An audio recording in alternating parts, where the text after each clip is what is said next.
अगर कदम रखना है तो आगे रख, पीछे खींचने के लिए लोग है ना। अगर सपने देखने हैं तो ऊंचे देख, नीचे गिराने के लिए लोग है ना।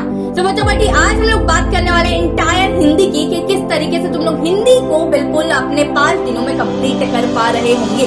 बट अगर आप लोगों में जुनून है, अगर आप लोगों में जज्बा है 99% स्कोर करने का हिंदी जैसे सब्जेक्ट में, तभी आप लोग इस वीडियो में रुकिएगा।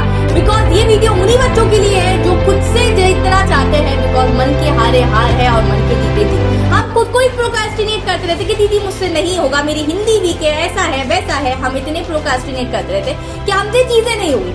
बट मन के हारे हार है और मन के जीते जीत। अगर इंसान चाहे तो सब कुछ कर सकता है, अगर हम ठान ले तो हम सब कुछ कर सकते हैं। तो हिंदी को आज हम लोग इंटायरली 5 दिनों के अंदर कवर कर लोगे। सभी चीजें मैं आप लोग को डिटेल में एक्सप्लेन करने वाली हूँ। आप लोग के बहुत कम चैप्टर्स हैं। यार बच्चा होता है क्या ना कि इंग्लिश और हिंदी कुछ हमारे ऐसे सब्जेक्ट्स है कि जो हमारे बहुत ज्यादा नंबर ला सकते हैं, बट हम इन चीजों को इग्नोर करते रहते हैं। पूरे साल भर इनको ऐसे ट्रीट करते हैं लाइक अ कॉर्नर कि भैया हम तो बाद में पढ़ लेंगे, दीदी हम बाद में पढ़ लेंगे, हम जनवरी में पढ़ के भी इसमें अच्छा स्कोर कर सकते हैं। बट तुम ये सोचो कि अगर तुम्हारे साइंस, सोशल साइंस और मैथमेटिक्स में से कोई पेपर अगर हार्ड आ जाता है, या मान लेते कि इसमें से किसी में तुम्हारे नंबर नॉर्मल आते, बट तुम लोग अगर हिंदी और इंग्लिश को बहुत अच्छे तरीके से पढ़कर जाते हो और तुम लोगों ने ऑलरेडी इसका सिलेबस कंप्लीट कर रखा है, तो तुम्हारा रिजल्ट यहाँ से यहाँ तक पहुँचा देगा। ये 2 सब्जेक्ट मिलता है। तो क्या करना है, हिंदी को आज से पढ़ना चालू करना है। मैं नहीं बोल रही हूँ कि तुम लोग बाकी सब्जेक्ट मत पढ़ो, 5 दिन तक सिर्फ और सिर्फ कम्प्लीटली हिंदी पढ़ो, नहीं, बिल्कुल नहीं। तुम लोग दूसरे सब्जेक्ट के साथ ही हिंदी को सिर्फ और सिर्फ तुम्हें 2 घंटे देने होंगे आज से। और आज से 5 दिन बाद तुम्हारे 2 घंटे के बाद ये सब्जेक्ट कंप्लीट हो रहा होगा। सबसे पहले दिन की बात करते हैं, जहां पर मैंने हिंदी का तुम्हारे पास कुछ ऐसा रूटीन बनाया कि तुम्हारे 3 चैप्टर्स डिवाइड किए। इन तीनों चैप्टर्स को तुम लोग 2 घंटे के अंदर अंदर कवर कर रहे होंगे, ठीक है, 2 आवर्स में कंप्लीट कर रहे होंगे। अब तुम लोग को करना क्या है, सबसे पहले सूरदास की पद, माता का आंचल, नेताजी का चश्मा, इन तीनों चीजों का 1 शॉट देखना है। अब यहाँ देखो, तुम डायरेक्ट एनसीईआरटी उठा लोगे, उसको रीड करना चालू कर दोगे तो ये ऐसी चीजें तुम्हें समझ में नहीं आएगी, चाहे हिंदी ही क्यों ना हो। हम लोग को कभी एक स्क्रिप्ट दे दी पढ़ने के लिए, अब बताओ ये मूवी समझ में आ गई, तब नहीं आएगी। What you have to do, सबसे पहले तुम लोग को 1 शॉट देखो, एक मूवी की तरह तुम लोग को समझ में आएगा कि क्या हो रहा है आखिरकार इस कहानी में, इस कविता में क्या हो रहा है, क्या कवि कहना चाह रहा है। उसके तुम्हें कैरेक्टर समझ में आएंगे, कौन कैसा रोल प्ले कर रहा है, किसका क्या हमारा रोल था, ये सारी चीजें समझ में आएगी।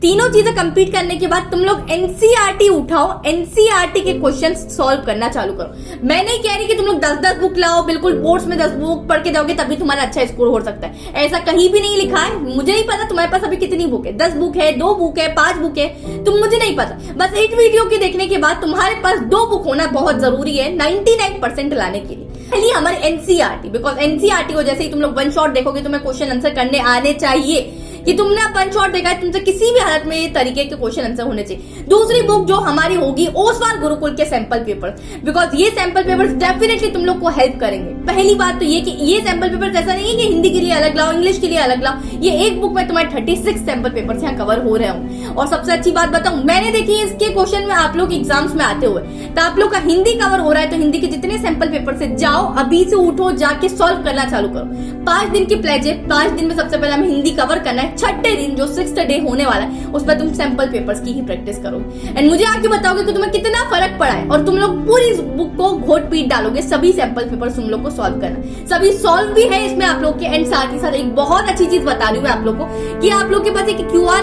कोड आएगा जो कि आप लोग को स्कैन करना है, हर आप लोग के सैंपल पेपर्स पे आ रहा हो। जैसे ही तुम उसको स्कैन करोगे ना तो oswal.io पर जाके तुम लोग जिस तरीके से हमें एग्जाम हॉल वाला फील आता है ना, कि जब हम लोग एग्जाम हॉल में 3 घंटे का पेपर सॉल्व कर रहे होते, तो oswal.io पर तुम लोग ऑनलाइन सैंपल पेपर सॉल्व कर रहे होंगे। जैसे ही वहां तुम लोग अपने सैंपल पेपर सॉल्व करके हट जाओगे, कंप्लीट कर लोगे, तो एक एक्सपर्ट तुम्हारे सैंपल पेपर को इवेल्युएट कर रहा होगा और तुम्हें पता चलेगा कि तुम्हें कितने मार्क्स आए हैं उस सैंपल पेपर। बिकॉज खुद से चेक करने में और कोई एक्सपर्ट हमारे सैंपल पेपर चेक करके दे, उसमें बहुत डिफरेंस है। अब वो तुम्हें कहाँ देखने को मिलेगा कि जो तुम्हें oswal.io पर प्रोफाइल होगी ना, सेम प्रोफाइल पर तुम्हें देखने को मिलेगा वहां सारी चीजें कि तुम्हें कितनी चीजें तुमने सही अटेम्प्ट की, एज वेल एज तुम्हारी ईमेल आईडी पर भी वो आप लोग का रिजल्ट वहां आ जाएगा। तो oswal.io ट्राई करके देखो। अगर ये बुक ले ली है तो बहुत अच्छी बात है, और नहीं ली है तो जल्दी से जाओ, डिस्क्रिप्शन में लिंक दे दिया, बिकॉज सिर्फ और सिर्फ 58 डेज बचे हमारे पास और 58 डेज में मुझे सभी सब्जेक्ट किसी भी तरीके से कंप्लीट करने हैं। तो मैंने बाकी सभी चीजों की प्लेज अपलोड कर दी आप लोग के लिए। अब हमारा सिर्फ और सिर्फ बचा था हिंदी, इसकी प्लेज भी मैं आप लोग के लिए आज लेकर आ चुकी हूँ। तो डे 2 की अगर मैं बात करूँ तो संगत का साना साना हाथ जोड़े और आप लोग का है बाल गोविंद भगत। 3 चैप्टर वापस मैंने इसमें रखे गए और वापस से तुम्हें इसमें 2 घंटे का टाइम लगेगा। वापस एनसीईआरटी पर जाना है, क्वेश्चन सॉल्व करने हैं, सैंपल पेपर सॉल्व करना है। डे 3 की बात करते हैं। डे 3 में ये दंतुरित मुस्कान, मैं क्यों लिखता हूँ एंड लखनवी अंदाज आप लोगों को करना है। डे 4 पर चलूं तो उत्साह अट नहीं रही है, एक कहानी यह भी और आत्मकथ, ये तीनों चैप्टर आप लोग के रखे गए। डे 5 जो कि लास्ट डे होने वाला है, ये 3 चैप्टर राम लक्ष्मण परशुराम संवाद, नौबत खाने में इबादत और संस्कृति आप लोग के 3 चैप्टर आप लोग के रखे गए। लास्ट डे क्या करना है बच्चा बेटी, आप सभी लोगों को बहुत अच्छे से याद है। सैंपल पेपर को जितने ज्यादा सॉल्व करोगे उतना ज्यादा कॉन्फिडेंस बूस्ट अप होगा कि दीदी मुझे कितनी चीजें आ रही है। और बहुत सारे बच्चे मुझसे यहाँ ये पूछते हैं कि दीदी साइंस का भी प्लेज अपलोड करो same as it is, social science का अपलोड करो, मैथमेटिक्स का अपलोड करो। तो मेरी जान मैं बता दूं मैंने सभी प्लेजेस ऑलरेडी अपलोड कर रखी है, इंग्लिश की भी इंक्लूडेड है। तो मैं आई बटन में सभी चीजें पिन कर दे रही हूँ, तो आप लोग जाके देख सकते हैं। साथ ही साथ मैं डिस्क्रिप्शन बॉक्स में एक प्लेलिस्ट की लिंक दे दूंगी जहां मैंने सभी प्लेजेस करवा रखी है आप लोग को, science, social science, maths, English. Because ये प्लेज बहुत सारे बच्चों के लिए बहुत ज्यादा हेल्पफुल रही है, एक हमारे लिए बहुत बड़ा वरदान साबित हुआ है और बच्चों को बहुत ज्यादा इफेक्टिव साबित हुई। तो आप लोग भी जाके इनरोल कर सकते हैं, बिल्कुल कुछ नहीं करना है। तुम लोगों को कमेंट में जाके इतनी चीजें लिखने की, यस दीदी I will do this, and after 5 days ये आके बताना है कि